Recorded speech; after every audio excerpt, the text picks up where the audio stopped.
Question बहुत important है paper की दृष्टि से, समझने की कोशिश करना। उसने क्वेश्चन आपसे कहा चीनी की कीमत में 30% की वृद्धि होती है। ठीक है, प्राइस आपको दिया है, प्राइस में आपकी वैल्यू दी गई कितनी, 30%।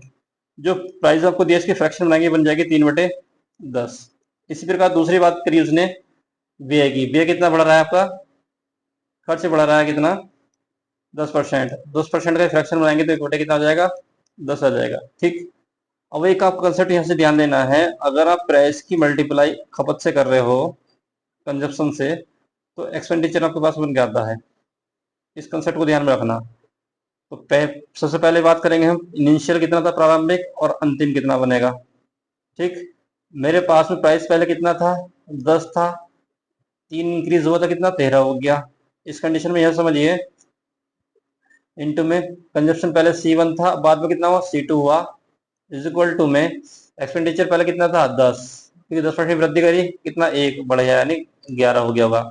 अब यहाँ से 10 से 10 काटिए, अब C2 अपॉन C2 C1 की वैल्यू आ जाएगी पास में, C2 upon C1 is equal to आ जाएगा 11/13। देखो पहले खपत हमारी कितनी थी, 13 थी, बाद में कितनी हो गई, 11 हो गई, कितनी, 2 कम हुई है। और कितनी चीनी कम ले रहा है वो, 40। इसका मतलब क्या है कि 2 यूनिट की वैल्यू यहाँ से कितनी कितनी बननी है, मेरे पास सीधी ही बात कर रहा है, वो 40 बन रही है। 13 से कितनी, 11 हो रही है, और कितनी कम कर रहा है वो, 40। तो 1 यूनिट की वैल्यू कितनी हो गई पास में, 1 यूनिट की वैल्यू आपके पास में हो गई 20। अब क्वेश्चन में उसने पूछा क्या, समझिए, उसने पूछा मूल खपत।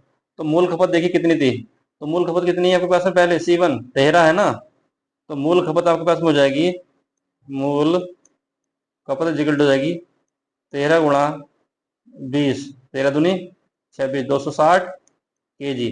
पहले 260 kg वो यूज करते होंगे।